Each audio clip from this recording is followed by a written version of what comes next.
Yeah, no, you did not see anything. I know exactly what I'm doing. Don't worry about it. No worries. Hi.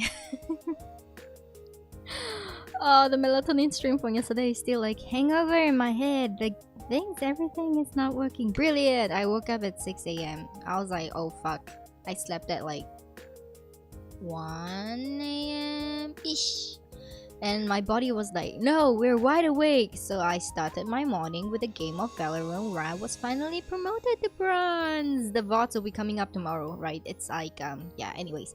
And today I was like, it was at 10:30 a.m. I thought I would not make it. I apparently made it. So, yeah. So I shifted the timing up. It's fine. There's nobody watching me. It's fine. It's actually better this way. I don't have to answer any questions that I don't want to. But you guys can leave all your questions in the comments. Right, so today we're actually looking at September's WPC from Webnovel itself. Why? Because I asked if any of my subscribers wanted me to go through their version of their entries for the September prompts, but apparently not many of you were actually, nobody submitted. So I was like, you know what, I'm just gonna go back to the ChatGPT experience and do a little bit of a voice acting experience. So I've been doing a lot of vocal warm-ups just now. You can hear it's a morning voice, it's kind of raspy still. But we are going to practice voice acting based on the script that ChatGPT. What the hell is this? I didn't think there's a ChatGPT 4, but you need to pay money for it. That's so sad. Fucking hell. Alright, monetization. I see. Capitalism. I see you there. Okay. Right, no comments. Okay, so basically, back to this. Right, there will be 2 topics. So previously, we have some in the fantasy and romance genres. Congratulations to all the winners over here. You guys can visit the page. Links are in the description, by the way, if you guys want to join. This time round, we have under the male lead, aka fantasy, we have revenge. Enough said. Revenge is revenge, where you kill someone who kills your people and like, anyways. Revenge is revenge, straight as that, alright? Next one over here, for the romance genre, or rather the FL genre, we have a groveling ex. It's like your ex wants you back, but then you're like this boss bitch who sings, like, makes songs, and like now he wants me back and I don't want him. It's like a Taylor Swift kind of thing, yeah.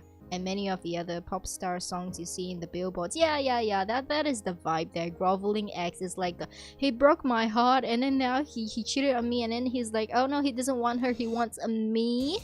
Yeah, that kind of vibe is possible here for Groveling X. It's it is very, I would say these are very evergreen tropes. So it doesn't matter if you're writing it in web novel style or you're writing it in non-web novel style. It kind of works for both. Right now, it's more versatile. I would say web novel is moving towards a more versatile direction, whereby it's not web novel interface based. Although the readers there are still, not quite on the level, not quite on the literary level of those who actually go to libraries. So yeah, e-libraries and library goers are still, there's a gap there. It's pretty different.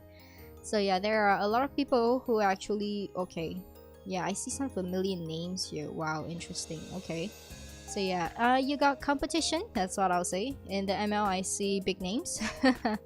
Not really big, but long ass timers. Okay, names of long ass timers here. In the FL category, let's see. Not any that I actually recognize. So maybe you guys have a chance. Yeah, maybe you guys have a chance. I say that now, and then after that you guys will smite me when you're like, you said I have a chance, I totally didn't get this though. Yeah, I'm so sorry. I think you have a chance in FL more than ML, not gonna lie, because the ML is snagged by a lot of long ass authors who have connections. So yeah, in case you don't know web novel, it's all about connections. Yeah, mostly about connections actually. Unfortunately, it's the way of life and the people of the, circle, I would say that. So yeah, any questions for writing prompts? I think I always say this every writing prompt stream, so I will just briefly go through this for anyone who chanced upon this stream and is new. What do you have to do in WPC? Okay, please help yourself. Read my blogs. It is on my website. Click in the description. Go to my website. Okay, fucking hell, I'll do it for you. I spelled my own name wrong. Hello? Chotto. Yeah. No. Okay. It's under here. Free e-course. Look at this tabs. Free e-course. A freaking tab for you. Okay. Look at all these things. Go to every single one of this. Okay, maybe not the last one, but you really want to go to level 1, you really want to go to level 2, level 3 optional, level 4 optional, and level 5 because you are definitely going for a writing competition. So let me just preview you these things. Okay, so level 1 is all these things, understanding what you're going into when you're on Webnovel. Please don't ask me about, oh my god, is it good if I were to contract my work? What if they give me a contract? Can I win if I don't sign a contract? Please read the fucking descriptions in here. Alright, you need to contract this exclusively. So if you don't know what exclusive and non-exclusive contracts are, it is over here, see? Okay, and then I have the updated version in 2023, which is this year. Okay, it's updated, but it's a little bit late for the update, but it's still there. Okay, I wrote it specifically for you guys, right? Help yourself, fucking help yourself. I will smite you if you don't. Alright, and then this one over here. Okay, so level 2 is about how to fucking create the book. If you want to join a competition and you're like, I've never created a book before, this is for you. Everything from planning, plotting, pacing, directions, how long the book is gonna be, how much do I have to update, everything is here. Okay, help yourself. If you don't help yourself first and you come to me and I have to link you back to this page because you didn't fucking read, I will fucking smite you. Right, next one, because this is a WPC, it's not just a book anymore, it's a competition. You don't go in a competition not wanting to win. So if you don't want to win, then skip this. All right, level 1 and 2 is enough. But if you want to have a slight marginal, very small chance to win the competition, okay, this is what you need to know. There is a difference between WSA and WPC, but they're essentially the same, which means you gotta be shameless. You gotta earn that, you know, thick skin of like 1,000 years of asking people for review swaps, even though you don't fucking know them. I don't care if you are an introvert who've never left your home, like you've never stepped out of your house, you never stepped out of your room, you have 0 friends or whatever. Okay, I don't care. If you wanna have a chance at this, make 10 review swaps with people. I don't care if you know them or not, okay? Give them a review, ask them for a review in return. 10, because that's what you need for the ratings to appear. And you have an account on Webnovel. I don't care if you just use it for writing. I don't care if you have like 10,000 outs because you read web novels for free. But use every single account that you own to vote for your own books, okay? That's called visibility. That is the 2 things that I have to say. Also, if you can, do daily publishing. If you can't, then get at least 5,000 words and update like what, twice a week, so that the editors know, oh, 5,000 words qualified, and then when they review, they're like, oh no, they didn't write for the rest of the month after this 5,000 words.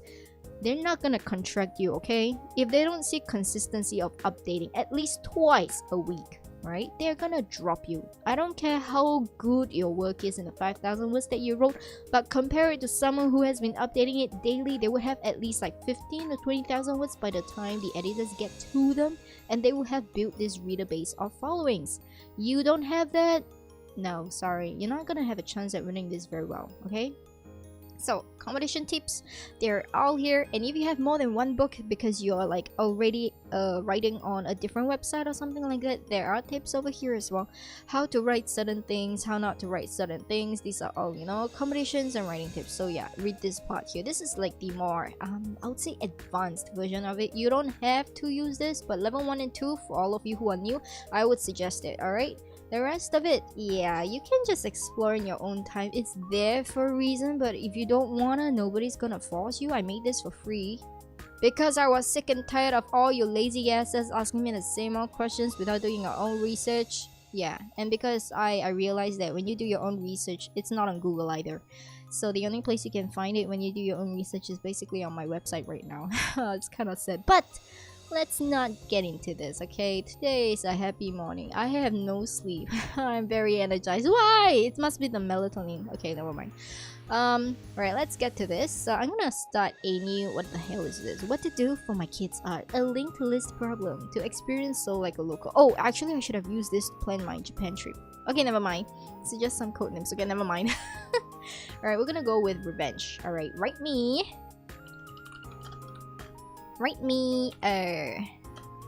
first chapter about a revenge story with the following. Okay, and then I'm gonna give it like number 1. A revenge. Let's see what kind of revenge is good. Okay, someone stole a beggar's food. Okay, say a pudding or something. Someone stole a beggar's pudding.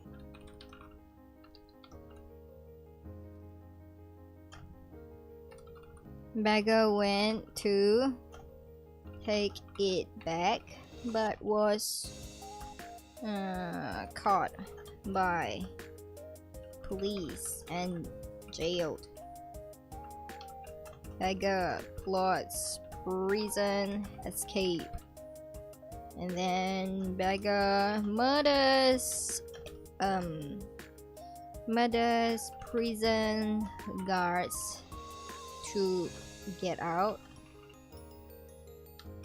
Beggar finds pudding thief and gets his revenge. Okay, use a sarcastic but witty tone with a sense of humor. With a sense of sardonical humor.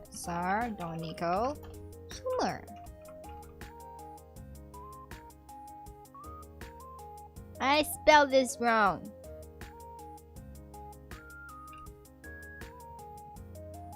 Write me. Okay, instead of first chapter, write me. Yeah, first chapter is fine. Okay, so this is the prompt. So I'm gonna ask ChatGPT to write me a revenge story about a beggar. Why is every beggar like a... Okay, never mind. Here we go. Chapter 1. A pudding's pilferer's polite. I like this. Okay, it's the reiteration of the P and P and P. A PPP. I'm sorry. Alright, so they're using a sarcastic but witty tone and a sense of sardonic humor. Right, so they're trying to make this a comedy, but it was quite dark here, so I mean, why the hell not? It's new, right? Okay, they're still generating. Okay, they finished generating. Okay, let's read. Chapter 1. A pudding pilferer's polite. In the sprawling city of Birton, where rain was more frequent than smiles, and laughter was as rare as an honest politician. Wow. Okay, I like this. There lived a beggar named Oswald. I'm sorry. Now, Oswald wasn't your average beggar. He had a secret so sweet it would make your taste buds tangle the cha-cha thinking about it. Oh my god, they really improved this ChatGPT. I'm loving this. One gloomy morning, as the heavens poured their melancholy upon the city's cobblestone streets, Oswald was sitting in his usual spot near the dingy alley, nursing a bowl of pudding. It wasn't just any pudding. It was a pudding that could melt your soul and mend your broken heart. Oh shit. Okay, Oswald had been crafting this masterpiece for weeks, scavenging for ingredients with the precision of a culinary scavenger hunt. Okay, I don't quite like this. Scavenging and scavenger hunt. It's too repetitive here. I would have replaced this. But yeah, I mean, ChatGPT is the writer, not me. But I can be the editor for this, no doubt. But my god, this was funny. As he took his first delectable spoonful, savoring the creamy delight, something unthinkable happened. A shadowy figure swooped in, faster than a hawk hunting its prey, and made off with Oswald's beloved pudding. Yes, dear reader, you heard that right. Someone had the audacity to steal a beggar's pudding. Okay, this climbing the fourth wall is kind of like a 50-50. Some writers like to do this, some writers prefer not to. I would probably stay clear, especially if it's in the first chapter. You want to build that rapport, right, with the reader. You don't want to like include the reader into this so quickly, especially in a web novel culture, because they're not invested yet and they'll be judging you like, what the fuck? Yeah, it might not be the best. You can write it in a deep POV, but I would suggest staying clear of the fourth wall until you know your readers well enough to see whether you want to include that or not. But if the entire novel is about a running gag with fourth wall, then by all means go for it, alright? Oswald's pudding was the talk of town. Whispers of its magical properties had even reached the hallowed halls of the upper crust. It was rumored to grant wishes, cure ailments, and bring joy to the most somber souls. Oswald knew that his pudding was nothing short of a gastronomic miracle, and he wasn't about to let a pudding pilferer escape scot-free, right? With a newfound determination, Oswald sprang to his feet, his ragged cloak flapping dramatically in the rain-soaked wind. He gave chase. His one good leg, okay, I like they added on details here. His one good leg defying all expectations as he hobbled along in pursuit of the tea. However, fortune, oh my god, this is terrible. However, fortune, it seemed, had abandoned our dear beggar that day. Oh my god, too many commas. Okay, I have a penchant for, I abhor commas, right? I hate commas. Don't give me this. Yeah, the pacing might not be the best over here, but you can edit it. Yeah, it's fine. A group of overzealous police officers rounded the corner just as Oswald was closing in on the pudding pilferer. Perhaps it was the sight of the beggar chasing a pudding thief in the rain that aroused their suspicions, or maybe it was just a slow day at the precinct. Regardless, they nabbed Oswald before he could recover his precious pudding. Justice, it seemed, had a wicked sense of humor. Oswald found himself unjustly imprisoned for a crime he didn't commit, while the pudding pilferer roamed free, no doubt savoring the stolen delicacy in a sinful satisfaction. I like this one. But our dear beggar Oswald was not one to be trifled with. Oh no, he wasn't about to rot away in some dreary cell, pining for his lost pudding. No, he hatched a plan as audacious. Why do they have to use this word so many times? Yeah, come up with more. Okay, a plan as audacious as it was delicious. A prison escape. The months passed, and Oswald bided his time, learning the ins and outs of prison, making allies among the most unsavory characters within its grimy walls. He waited for the perfect moment, like a spider lurking in the shadows of an unsuspecting fly. Okay, I like this part over here whereby they describe this thing. It is a very good writing technique that you guys can use if you are into like a more vivid or descriptive, imaginating, kind of writing. This is great. Then, one fateful night, as the moon hung low and the stars blinked conspiratorially, oh god, Oswald executed his daring escape. It involved a makeshift rope made from bed sheets, a dummy fashioned from discarded prison uniforms, and a liberal smattering of charm and charisma. Oh, and a bit of cold-blooded murder. Okay, this is good. Okay, again, this one. You may not want to talk to your reader so soon, right? Yes, dear reader, Oswald had to kill a few prison guards to make his escape. But don't fret, for these guards were no saints themselves. They had tasted his pudding and scoffed at its miraculous properties, dismissing it as a mere beggar's nonsense. They got what they deserved, one might say, though the law might disagree. Okay, this here I was reminded of, there's one Broadway musical? Is it Broadway musical? Whereby these murderers, like these housewives are murderers, and then they were like, he had it coming, he had it coming. Yeah, it reminds me of that, so yeah. But maybe it's a little bit too long over here. I would just remove this entire thing, because this in itself is a big drop. It's like the realization moment, and then if you move on, I think that pacing would be better to let the reader have time to think about it with a little bit of mystery, because this is a little bit too telling. But yeah, I mean, I did give ChatGPT this, but yeah, as a writer, personal preference, I would honestly remove this to make it better. Out in the dark, damn streets one more, Oswald knew that he was one step closer to vengeance. He was free, and the taste of sweet retribution lingered on his lips like the memory of his stolen pudding. He embarked on a journey that would take him to the ends of the earth, if necessary, all to find the elusive pudding pilferer. Stay tuned, dear reader, for this is just the beginning of a revenge story that will make your taste buds tingle and your heart race. Oswald is on the hunt. He is armed with hunger for justice and a craving for pudding that just won't quit. The city of Bitterton had better watch out, for there is a beggar on the loose, and he's hungry for payback. I almost read this as paycheck, but yeah. Apart from the talking to the reader part and this paragraph that stands out in the way, I think the rest of it is something many new writers can learn from or model from. It is hilarious. Okay, maybe to me, I don't know, was it hilarious for you? But I think ChatGPT has definitely improved, like a lot. It has really improved. Okay, so this is it. This is one of it. So this is revenge. Right, so let's try Grovelling X. So I'm gonna see this again. Right, I'm gonna copy it. And I'm gonna write it. So I'm gonna plot this out again. But we're gonna change it, okay? Okay, I'm going to change it to spiteful and arrogant, with a sense of, instead of sadistic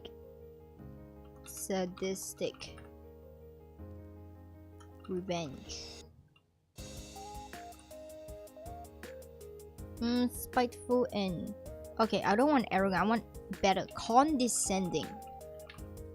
Yeah, with a sense, spiteful and condescending tone with a sense of sadistic revenge. Okay, okay, yeah, I'm gonna give names this time, right? Why not? Maria and, I don't know, give me a male name. James, I don't care. Okay, Maria and James were married, and James, oh, not Haynes, James cheated on her. James filed a divorce to enjoy his life as a stay-in boyfriend with his rich mistress, leaving Maria. That Maria quickly accepted. Maria has a secret job as a very profitable day trader with is a profitable day trader with many companies that her family runs. James doesn't know it. Maria's family is furious to find out about James cheating and divorcing her. They plotted to make James's mistress bankrupt overnight. After James's mistress is bankrupt and he learned the truth, he comes back to beg her forgiveness and tries to rekindle their relationship. Okay, so this is the first chapter of how a groveling X would typically work, but yes. So I'm going on the thing of a rich CEO thingy here. Where's the rich CEO thingy? Ah, I saw it just now. Oh no, wait, it's the other way. It's your CEO husband surprises you with divorce papers. So, but now it's different. So, anyways, right. So, I'm gonna turn this into ChatGPT and see what ChatGPT does. La la la la la. Waiting in progress.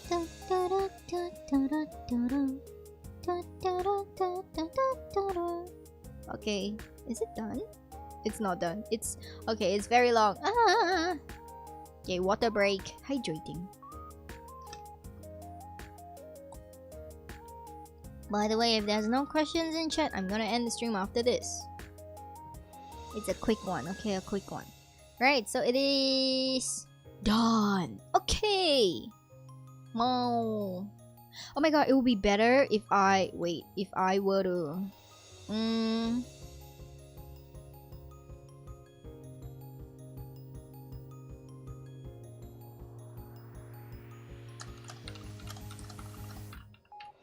as part of her plan. As part of her plan to get away from her no good husband. Yeah. Okay, sorry. I need to regenerate again because I had like a great idea. And I was like, hey, what if it was all according to Keikaku? You know? And I have to see it now.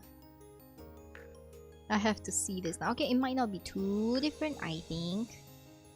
But yeah. But yeah. Okay, so this is not exactly like a first chapter thingy. I don't want... Okay.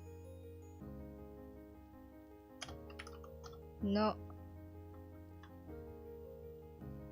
No. Breaking the fourth wall. I don't want the fourth wall thing. They are still talking to the reader. Why are they talking to the reader? Okay, so they have two over here. Okay, let me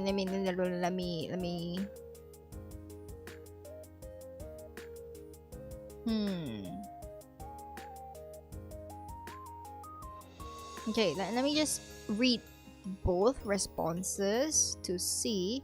A marriage unraveled, a game of deceit and betrayal. Okay, right.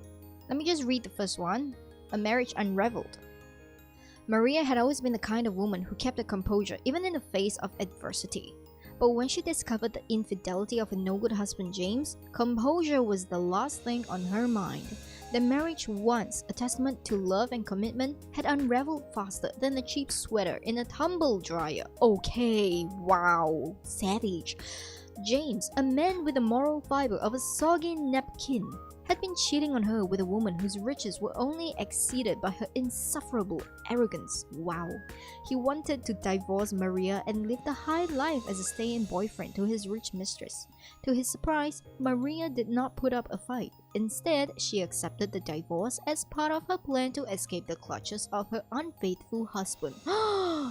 What James didn't know was that Maria had a secret that would prove to be his undoing. She was a day trader, and not just any day trader. She had a knack for playing the stock market like a virtuoso pianist, and her family's vast network of companies served as a playground. James remained blissfully ignorant of her financial prowess, thinking she was just another trophy wife. Maria's family, upon discovering James' betrayal, were positively livid. They were a powerful clan, with fingers dipped in the honey pots of countless corporations, and now their dear Maria had been wronged. They weren't about to let James off the hook lightly.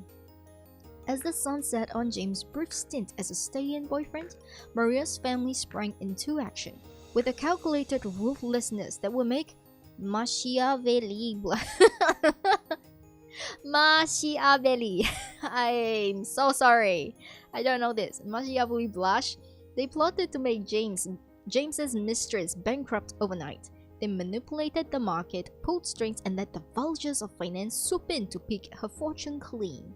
The mistress's riches vanished faster than a snowflake in hell. Oh wow, sheesh! James, the snake that he was, soon learned the bitter truth. He was left with nothing but empty pockets and the realization that he had underestimated the woman he had so carelessly discarded. In his new profound poverty, James came crawling back to Maria, begging for forgiveness and a chance to rekindle their relationship. He had fallen from grace, a tragic descent that only served to fuel Maria's icy resolve. I like this so much. The stage was set. Oh my god, stop putting in dear reader. Oh god. The stage was set, dear reader, for a revenge story that would leave you with a wicked grin. Maria had the upper hand, and she intended to make James pay for his betrayal in ways he could never have imagined. The power dynamic had shifted, and the chessboard was hers to command. Stay tuned for this tale of vengeance, upcomings was just beginning. and Maria had a score to settle that would echo through the annals of matrimonial history. Okay, look. If it wasn't this, alright, this last two things, it would have been better. It's not great, it's better, right? It is very stale, it is very stiff, okay? But I will try to give the second response a chance. I can already see it failing, not gonna lie. Chapter 1. A game of deceit and betrayal. In the opulent halls of their sprawling mansion, oh my god, they live in a mansion, Maria and James once appeared to be the picture-perfect couple, a match made in heaven, or so they pretended. Behind closed doors, their marriage had unraveled into a cesspool of deceit and infidelity. James, a man of boundless arrogance, had decided that the scarcity of the marriage is merely a temporary inconvenience. Oh fuck, he's an asshole. He embarked on a sordid affair with a wealthy temptress who seemed to have an inexhaustible supply of cash and an appetite for home-wrecking. This whole Maria, sharp as a tack and no stranger to deception herself, saw through her husband's dalliances with a wicked grin. Soon enough, James served her with divorce papers, expecting Maria to wither away into obscurity as he embarked on a life of decadence, lounging about as a stay-in boyfriend to his rich mistress. To his bewilderment, Maria accepted the divorce papers with an enthusiasm that should have sent shivers down his spine. You see, Maria had a secret, a dark, deliciously cunning one, hidden beneath her demure facade. She was a powerhouse in the financial world, a day trader extraordinaire, her family wealthy beyond imagination, and controlling a multitude of companies, had entrusted her with the responsibility of playing with fortunes worth more than James could ever comprehend. Little did he know that she wielded the power to make or break businesses with the twitch of a manicured finger. Oh my god, she has manicured fingers? Damn. As the divorce proceedings commenced, Maria's family received news of James' treacherous betrayal. Furious at the stain he had smeared upon their prestigious lineage, they gathered the darkest recesses of their shadowy boardrooms. They gathered in the darkest recesses of their shadowy boardrooms, plotting a revenge so devious it will make even the most villainous of Shakespearean characters blush. Maria, with the smirk of a mastermind, fed them the necessary information, financial records, secret holdings, vulnerabilities of James's insipid mistress, all to craft the perfect storm of financial ruin. Her fingers danced across the keyboard as she executed her masterstroke, making her unfaithful, soon-to-be ex-husband's paramour go bankrupt overnight. Oh damn, I like this one. I like this one more. As James's world crumbled around him and he was thrust into a pit of abject despair, he realized the grave mistake he had made. With all his wealth evaporated like a desert mirage, he came crawling back to Maria, begging for forgiveness and a chance to rekindle their shattered relationship. Maria, her face adorned with the mask of icy vengeance, looked down upon him with the kind of condescending satisfaction that only the truly devious can master. She had played her cards meticulously, manipulating her family's wealth and James's heart like a true puppeteer. Revenge was sweet, and in the twisted theater of her life, she reveled in the tragedy she had orchestrated. The game had just begun, and Maria held all the cards. James would learn that crossing her had consequences beyond his wildest nightmares. As for forgiveness, well, that was a dish best served cold, and Maria was prepared to savor it for all eternity. I like the second one so much more. Goddamn, this is great. Okay, maybe if the UC, maybe without the UC. But the rest is great. Okay, compared to the first one that has the Dear Reader. Oh god, please no, don't do that. This is like the really snappy, really sassy, really classy and savage kind of thing. We love a queen like that, okay? Like, don't take a bullshit from someone undeserving of you. Really, really, really. I say that because I had a life lesson. But yes, oh my god, this is great. ChatGPT actually makes like good short reads. I'll say short reads, but the rest of it after this is literally back to the writer, how they want to, like, you know, make this work. But yeah, I'm actually looking forward to anybody who's undertaking this challenge to actually use ChatGPT as a source to help you with the writing, because it really is. You just give it like the plot, right? You just come up with something that is funny and then get ChatGPT to do it, and then you modify it and make it your own. Like just for the first one, I would like to see people actually do this, because creativity, like creativity, what? Creativity shouldn't be controlled by an AI. It should be by yourself. But yes, the skills in here, oh my god, this word crafting is beautiful. Sometimes we have brain farts and literally the words just won't come to us. That's when you use this. It's beautiful. Look at this. Look at this. Just look at this. Perfect. This is beauty. Alright, so I don't have any questions in chat. Let me just double check. Right, I don't have any questions in chat. Perfect, we're done for today. So I'll see you guys probably next month. Unless there is like a demand for anything more. But I'll do a lot of those writing streams. I am trying to wrap up Dear Dawn right now. Not gonna lie, I'm trying to wrap up Dear Dawn. But it's gonna take a while because I am at 100k words. I need 120 words for a good novel, so about 20k. I'm wrapping it up right now. It's very long though. It's super long though. Oh my god, why is it so long? Yeah, but I can't stream Dear Dawn. However, I can stream Godfather World. So when I finish Dear Dawn, I'll get back to streaming Godfather World. So that's all for today. Thank you for joining. See you guys next month. Bye!